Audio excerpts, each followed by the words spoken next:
Russia has a problem with the quality of its military recruits. And while the Kremlin has had a bunch of other problems with its military since the invasion of Ukraine began, this one is particularly pernicious. You see, there is no simple solution to fix the problem. And to pile on the bad news for Russia, it will only get worse as the war continues. The irony of the situation is that this problem came into being as a consequence of the Kremlin trying to fix a different problem. In war, it helps to have an army that is dedicated to the cause. The moment that you start bringing money into the equation, though, you start to get mixed motives. And the more money that you put on the table, the worse it gets. So, today, we will cover why professionalism and sense of duty in the military are so important, where it has already been lacking for Russia in the current war, the evolution of Russia's recruitment strategy over the course of the war so far, why Russia's current voluntary recruitment strategy encourages the wrong people to join, and why the alternatives available to Russia to solve that problem are not great. But we begin with duty and professionalism in the military. In the most basic sense, a professional soldier does what is asked, despite the personal sacrifices that an order may entail. Unsurprisingly, if you had no other considerations, you would want to staff your ranks exclusively with soldiers instilled with that sense of duty. It will save you a lot of headaches in the long run, and yelling for that matter, because they just do what they are supposed to do. The central problem that any recruiting officer faces, Russian or otherwise, is that a sense of duty is not something that you can directly observe. You cannot just look at two people and say, well, this one is going to be a truly professional soldier, but this guy over here is clearly a dud. Duty is not an expression that people wear on their faces. It is an internal characteristic that takes time for someone else to appreciate. As a result, the game that any army has to play is to figure out how to best separate the dedicated from the undedicated. Actually, this is a central problem for businesses too. Economists call it price discrimination. Basically, if you know the various characteristics of an individual, you can guess the most that person is willing to pay for your goods or services. That is why companies partner with data brokers to learn more about you and extract as high of a price as they can, without your consent. Legally, these companies must remove your information if you ask, but they make it very difficult. Thus, I have partnered with the sponsor of today's video, Aura.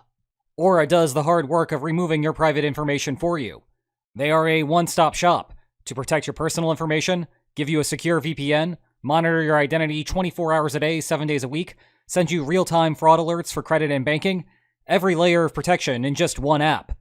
And good news! By going to aura.com/linesonmaps or scanning the QR code on your screen, you can get a 14-day free trial, which is more than enough time to see what information of yours has been exposed. So thanks again to Aura for supporting this channel. Well, personal data can only take a recruitment officer so far. Let's say for a moment that he cannot screen out the undedicated soldiers. What happens next? Good news. I have previously discussed Russia's problems on this front, with a focus on what the Kremlin was doing to try to fix the problem. I just rewatched it, and it is still a banger. But today's focus is on how the evolution in Russia's recruitment strategy has changed the problem, because there is an inaccurate perception that Russia's voluntary recruitment scheme provides a solution. That is wrong. However, the prerequisite for understanding all that is to first appreciate the consequences of recruiting the wrong type of soldier. Let me give you two quick examples tied to the war that you already know. Imagine that you are a Russian soldier sitting in Belarus. You have heard rumors that you may soon be taking a glorious trip to Ukraine, but in the meantime, you are getting kind of bored. Well, you have some vehicles nearby full of petrol, and you know that you can flip the fuel in a nearby town for a quick ruble, and then take your money to the local bar for a fun night. Awesome for you, for sure. Not so great for the person who was driving the vehicle to Kyiv, got stuck halfway there, and then was exterminated in a Ukrainian ambush. A professional soldier would not do that. An unprofessional soldier would light up the town. Alternatively, two detachments are about to execute a flanking maneuver on a Ukrainian position. You are supposed to time it simultaneously so that Ukraine has no time to react. Congrats on your easy victory. But in practice, it is not so simple. Imagine that this guy is you. If you wait for the other group to go first, then they will draw Ukrainian fire, leaving you with the much safer cleanup duty. But it gets worse. The other detachment may recognize the same benefit of slow playing, so everyone ends up advancing tepidly, thereby giving Ukraine a fighting chance. A professional soldier would just go. An unprofessional soldier would defer to the other group. Of course, there are actions that Russia can take to mitigate those problems. To handle the equipment problem, you might congregate many of your soldiers together to facilitate higher-ranked officers monitoring the group's behavior. Or, for the other problem, you might place so-called barrier troops behind the front waves, who will shoot any Russian soldiers who refuse to comply with the orders for haste. Then again, those solutions come with their own risks. Large congregation of troops? Meet HIMARS, which will be oh so happy to see such a juicy target. Just remember to inflate your tires first? Barrier troops? Well, sometimes a retreat is the right call, but good luck explaining that to men trying to hunt cowards. Thus, the more elegant solution is to leave the unprofessional soldiers at home, manning the parades and not handling sensitive tasks. Yet Russia is doing the opposite right now. Ultimately, I want to explain the specific mechanism that is causing Russia's current problem. But we first need a quick review of Russian recruitment strategies to see how all of this comes together. Phase 1 of the war was to send over the troops that Russia had on hand. The invasion was not supposed to last long, so they should have been sufficient for the task. Adding anyone to the cause would have needlessly disrupted harmony in the homeland, and tipped off the West to Russia's intentions. Well, oops. Phase 2 began after Ukraine's fall 2022 counteroffensive pushed back the eastern line. The Kremlin recognized that the men on hand were insufficient for the job, and opted for the easiest solution imaginable: randomly summon a whole bunch more people to the front. However, this move infuriated Putin's domestic audience. Many tried to dodge summons by hiding and bribing. We will come back to them later. Others left the country entirely to avoid the meat grinder.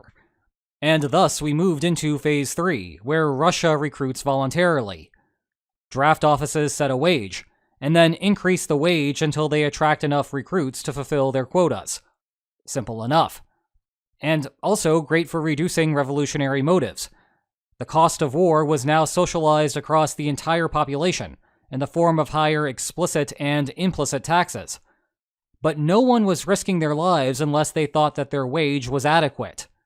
The political benefits of voluntary recruitment may be great for the Kremlin, but let's think a bit harder about who is actually joining up. To simplify the logic as much as possible, 3 things now determine whether a citizen becomes a soldier. 1, their current quality of life. You might shorthand this as the expected lifetime earnings of this individual, but you might also include other things like zest for life and risk tolerance. 2, the wage that Russian recruitment offices are paying. And 3, a perceived duty to the state. Think of it as altruism, patriotism, or whatever. But it is the thing that simultaneously makes going to Ukraine look more attractive for the individual, and governs how professional that future soldier will be. Take the wage offered, add your sense of duty, and if that exceeds your current quality of life, then go have fun in Ukraine. Plotting this, for any given wage and quality of life, there is a critical duty level such that those with higher senses of duty join, and those with lower senses of duty stay at home. Remember that recruiters care about wages and duty because they need to pay their men. However, battle planners only care about maximizing duty. After all, professional soldiers are the ones who will follow orders, and help bring about a glorious victory. But do you see the problem here? Higher wages bring in a worse mix of high and low duty soldiers. To understand why, think about what happens when you set wages close to zero. The only people willing to join are those that have a huge sense of service. If the money really mattered to them, they could go get a job at Dunkin' or whatever faux Dunkin' has taken its place post-sanctions, and make a bunch more cash there by serving donuts to randos from the streets of Moscow like, I don't know, this guy. They do not need the money because they carry enough duty. Well, raise the wages, and those folks will still be excited to join. But you will also start getting a mix of people who do not have anything better to do with their lives, desperately need the money, and have only middling affinities for Mother Russia. And perhaps you now see why this is a long-term problem for Russia. As the war continues, the casualties are mounting, and it seems that the last 8 months have been especially grinding, even if the monthly gains are accumulating into something more substantial. Well, if the Kremlin wants to keep filling the front lines and juicing those exchange numbers, it needs to keep the fresh recruits flowing. The problem is that all of the folks below a certain wage level have already shipped out to Ukraine. That well is dry. Thus, to recruit more humans, you need to raise wages. But what happens then? A larger segment of the lower duty recruits sign on. Specifically, these guys join now, whereas they were below the duty cut point with lower wages. So you get more troops, but they are less effective, which actually means you need even more troops to achieve your goals. But that means a wage increase, and yet more low-duty privates. Welcome to the ratchet effect. We have seen the consequences of this before. Remember the good old days of the Wagner Group? When they recruited out of prison, they were effectively offering massive wages. Your freedom, if you survived. As a result, the graph was basically way over here, and so even convicts with low senses of duty signed up. And although I have avoided mentioning this because I did not want to convolute today's point, the distribution of prisoner duty levels was concentrated way down here anyway. So, sure, there may have been a handful of convict soldiers up here, but the vast majority of them were coming from down here.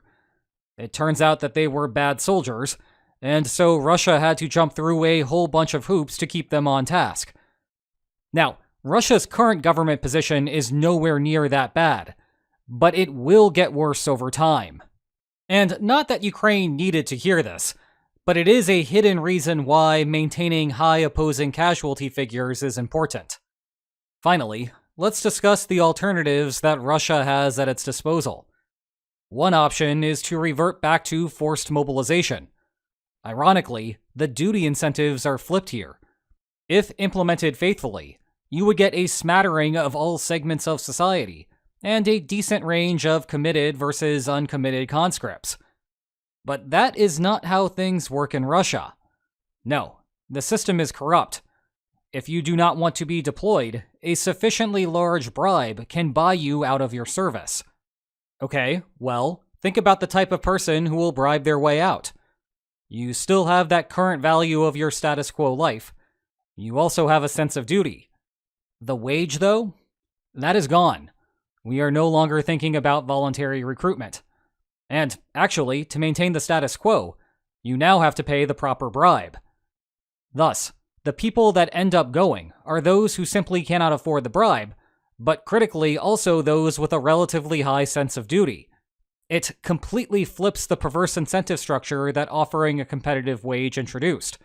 A bribe is effectively a negative wage. But the economics of forced mobilization are horribly inefficient. It will make people angry, and you will have to deal with protesters on the street. So the Kremlin is not going back to that solution. Sure, it solves the problem that we are focused on today, but it introduces 10 other and bigger issues. A more practical solution is to introduce a longer training period for contract soldiers. Many Western countries, the United States included, also have volunteer armies, but do not suffer from this problem, or at least not nearly to the extent that Russia does. Part of what is going on here is that it helps to be a democratic state, so the population starts with a greater commitment to the country. But beyond that, the United States is not just sending newly enlisted sailors straight to Yemen. There is a long period of training before any of that happens, and that gives officers plenty of time to sort out who might be a liability later, and also instill a sense of duty that may not have existed beforehand. Russia could institute that type of process too. However, it would also mean having to dip deeper into the recruitment pool, so that they are always, say, 3 months further along than they currently are. And maybe the Kremlin will have to consider that as it pushes further along the wage chart and the duty problem gets worse. For now, though, it seems that economic concerns are the greater priority. The greater the recruitment, the more that Russian inflation ticks up. Yep, I guess this was just another long argument that inflation always wins. Well, except when it comes to my 2 awesome books about the war. A dollar's purchasing power may have declined, but I have kept their prices steady. Check the video description for more information about them. And if you enjoyed this video, please like, share, and subscribe, and I will see you next time. Take care.